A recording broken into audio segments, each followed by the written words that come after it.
NIA berhasil meringkus sindikat PMA ilegal di Kaohsiung yang didalangi oleh seorang wanita bermarga U.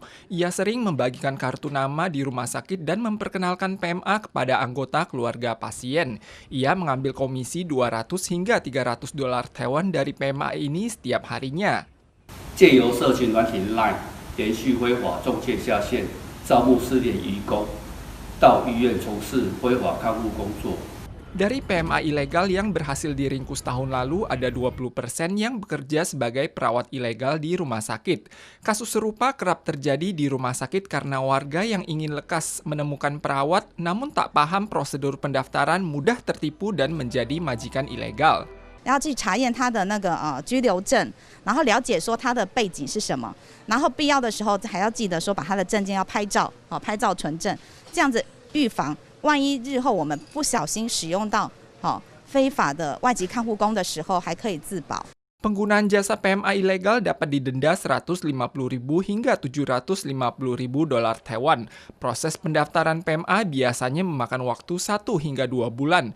Bila ada pihak yang menyatakan dapat dipersingkat namun perawat tersebut tidak memiliki kartu identitas lokal, maka ia adalah PMA ilegal. Pihak keluarga diingatkan untuk mendaftar lewat instansi resmi.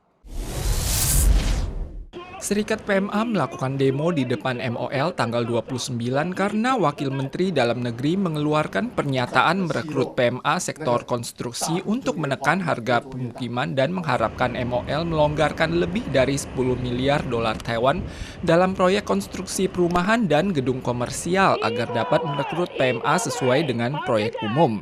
做1个月可能有3万以上，引进移工之后，马上打死，马上压低回基本工资，会发横财，会有暴利的，是台湾的中介，营造工程会爽歪歪。 Serikat buruh khawatir semakin banyak PMA yang diizinkan datang ke Taiwan, majikan hanya bersedia membayar upah dasar sebesar 20.000 dolar Taiwan lebih sehingga dapat menekan gaji tenaga kerja lokal.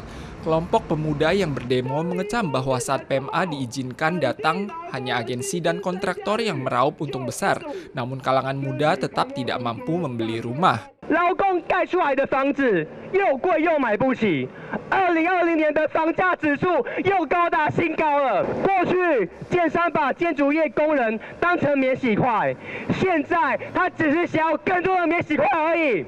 Serikat buruh juga merasa mendatangkan PMA hanya akan memperbesar metode perekrutan pekerjaan setara namun upah berbeda, sehingga mereka menuntut proyek MOL untuk diperiksa. Terkait permintaan ini, MOL menyatakan akan mengevaluasi lagi. Gempa sebanyak 7 kali terjadi di Taitung tanggal 29 dengan intensitas terbesar 5,3 SR pada level keempat. Pusat seismologi menyatakan ciri khas gempa di kawasan ini adalah intensitas kecil dalam jangka panjang dan semuanya terpusat pada suatu lokasi. Ini adalah kejadian langka dari 2 gempa berkekuatan di atas 5 SR dalam satu hari selama 20 tahun. Kekuatan gempa yang dirasakan warga juga berbeda. Ada yang merasa wilayah Hualien, Taitung memang kerap dilanda gempa. Namun ada juga yang merasa gempa berturut-turut ini tidak lazim. CWB tidak menutup kemungkinan terjadi gempa susulan di atas 4 SR pada 1 pekan mendatang. Namun tidak berpeluang menyebabkan bencana. Warga tidak perlu cemas.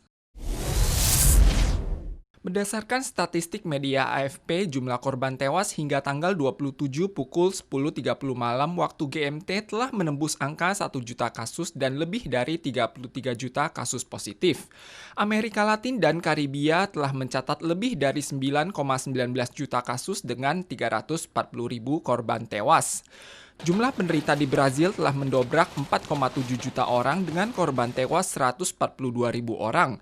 Lokasi pemakaman di seluruh area dipenuhi dengan korban pandemi. Sebuah monumen dengan bentuk gelombang sepanjang 39 meter dibangun di pemakaman Rio de Janeiro untuk mengenang para korban. India melaporkan 6 juta kasus dan lebih dari 95.000 korban tewas. Pemerintah India tetap bersikeras melonggarkan langkah pembatasan untuk menyelamatkan perekonomian kota yang mendapatkan imbas akibat lockdown.